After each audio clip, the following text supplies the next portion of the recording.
সদস্যবৃন্দ, সাংবাদিক বন্ধুগণ, আসসালামু আলাইকুম ওয়া রাহমাতুল্লাহি ওয়া বারাকাতুহু।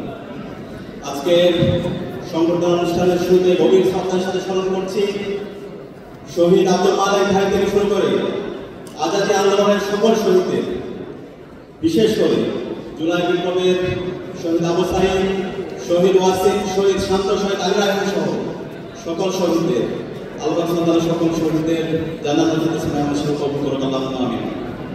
সম্মানিত উপস্থিতি, আজকে যে আয়োজন, সে আয়োজনটি ঐতিহাসিক আয়োজন। আজকে যে 4টি বিশ্ববিদ্যালয়ে ছাত্র সংসদ নির্বাচন হয়েছে, সে নির্বাচন শহীদের রক্তের উপর হয়েছে। আমাদেরকে ভুলে গেলে চলবে না, দীর্ঘ ফেসিবাদী আমলে বাংলাদেশে শাসন কাঠামো কেমন ছিল। গুম, খুন, আয়নাঘর, নির্যাতন, নিপীড়ন, প্রতিটি ক্যাম্পাসে ছাত্রলীগের সন্ত্রাসীদের কনসেন্ট্রেশন ক্যাম্পের মাধ্যমে আমাদের এই বাংলাদেশকে ফেসিবাদ কায়েমের মাধ্যমে একটি জাহান্নাম বানিয়েছে। আজকে আমাদের শহীদদের আত্মত্যাগের মাধ্যমে, আমাদের গাজীদের স্যাক্রিফাইসের মাধ্যমে আজকে আমরা নতুন বাংলাদেশ পেয়েছি। সুতরাং আমাদের শহীদরা যে জন্য জীবন দিয়েছে, একটি বৈষম্যহীন ইনসাফ ভিত্তিক বাংলাদেশকে নির্মাণ করা।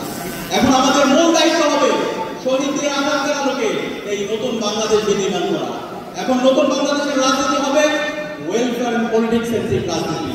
নতুন বাংলাদেশে মাসাল পলিটিক্স চলবে না, চাঁদাবাজের রাজনীতি চলবে না, টেন্ডারবাজির রাজনীতি চলবে না, নতুন বাংলাদেশে খাওয়া খাওয়ার রাজনীতি চলবে না।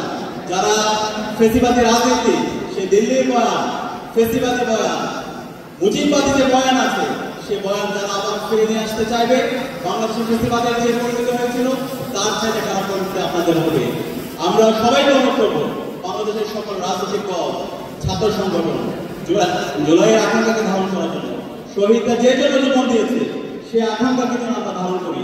আমরা সবাইকে শ্রদ্ধার সাথে বলবো, যারা প্রবীণ রাজনীতিবিদ আছে, আমাদের কাছে মনে হচ্ছে আপনারা জুলাইয়ের আকাঙ্ক্ষাকে ধারণ করছেন না।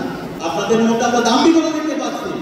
আজকে যে নতুন বাংলাদেশ পেয়েছেন, সেই বাংলাদেশ আমাদের শহীদদের আত্মত্যাগের মাধ্যমে এসেছে। সুতরাং শহীদদের যে প্রত্যাশা, শহীদ পরিবারের যে প্রত্যাশা, নতুন বাংলাদেশের সবার যে প্রত্যাশা, সেই প্রত্যাশার কথাগুলো যেন আমরা ভুলে না যাই। আমরা সবাইকে অনুরোধ করবো, আজকে আমরা দেখতে পেয়েছি বিগত ফেসিবাদী আমলে একটা দল সবসময় মুক্তিযুদ্ধ ইন্ডাস্ট্রি দিয়ে সবসময় ফ্রেমিং করতো। শাহবাগ কায়েম করার মাধ্যমে বাংলাদেশের ফেসিবাদ কায়েম করেছে।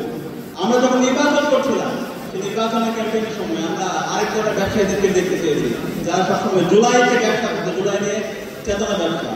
আমরা বলতে চাই, নতুন বাংলাদেশে মুক্তিযুদ্ধ ইন্ডাস্ট্রির ব্যবসা চলবে না। একই সাথে জুলাইয়ের যারা চেতনা ব্যবসা করতে চাইবে, সেই ব্যবসাও চলবে না। জুলাইয়ের আকাঙ্ক্ষাকে ধারণ করে যারা নতুন বাংলাদেশ নির্মাণ করতে চাইবে, সেই ব্যবসা, সেই রাজনীতি চলবে। আমি সবাইকে অনুরোধ করবো, জুলাইয়ের আকাঙ্ক্ষাকে ধারণ করবো। অন্তর্বর্তীকালীন সরকার আজকে শহীদদের রক্তের উপর বসেছে, যে জন্য আজকে অন্তর্বর্তীকালীন সরকারকে আমরা আজকে ক্ষমতায় বসিয়েছি, সেই স্ক্রিপ্ট থেকে আজকে অনেক দূর সরে গিয়েছে। আজকে অন্তর্বর্তীকালীন সরকারের প্রথম কাজ ছিল জুলাইয়ের শহীদদের আকাঙ্ক্ষাকে ধারণ করে খুনি হাসিনা তার দোষকদের বিচারের আওতায় নিয়ে আসা। কিন্তু আজকে 1.5 বছর হয়ে গেল, খুনি হাসিনা এবং তার দোষকদের বিরুদ্ধে একটি রায় পর্যন্ত দিতে পারেনি। একই সাথে অন্তর্বর্তীকালীন সরকারের দায়িত্ব ছিল আজকে আমাদের যে ফেসিবাদী কাঠামো আছে, সেই ফেসিবাদী কাঠামোকে ভেঙে চুরমার করে দেওয়া এবং নতুন রাজনৈতিক সংস্কৃতি বিনির্মাণ করা। কিন্তু আজকে অন্তর্বর্তীকালীন সরকারের পক্ষ থেকে, ঐক্যমত্য কমিশনের পক্ষ থেকে যে আমাদের সংস্কার প্রস্তাবনা দিয়েছে, সেই সংস্কার প্রস্তাবনা বাংলাদেশের মেজর পলিটিক্যাল পার্টির জন্য তারা বিরোধিতা করছে। আমরা হুঁশিয়ার করতে চাই, আপনারা যদি সাবধান না হন, আপনারা যদি সেই ওল্ড ফ্যাশন পলিটিক্স করতে চান, তাহলে আপনাদের পরিণতি খুব খারাপ হবে। সংস্কারের যে প্রস্তাবনা এসেছে, রাষ্ট্র সংস্কারের যে প্রস্তাবনা এসেছে, সেই সকল প্রস্তাবনা ঠিক করবে গণভোটের মাধ্যমে ঠিক হবে। আগামী বাংলাদেশের রাজনৈতিক সংস্কৃতি হবে।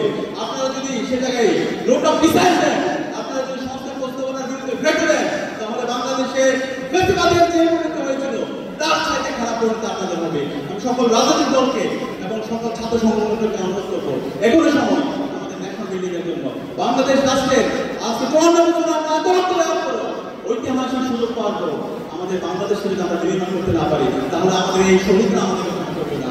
আমি সবাইকে অনুরোধ করবো, আপনারা এখনই জাতীয় ঐক্যমত্যের ভিত্তিতে আমাদের ন্যাশনাল বিল্ডিং এর জন্য একসাথে কাজ করেন।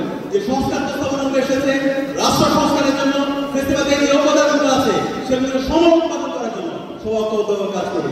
একই সাথে আজকের এই সম্মেলন থেকে আমি অন্তর্বর্তীকালীন সরকার বাংলাদেশের সকল শিক্ষা প্রতিষ্ঠানে যারা প্রধান আছেন সবাইকে আহ্বান করবো, আমাদের প্রতিটি ক্যাম্পাসে ছাত্র সংসদ নির্বাচন দিয়ে দিতে হবে।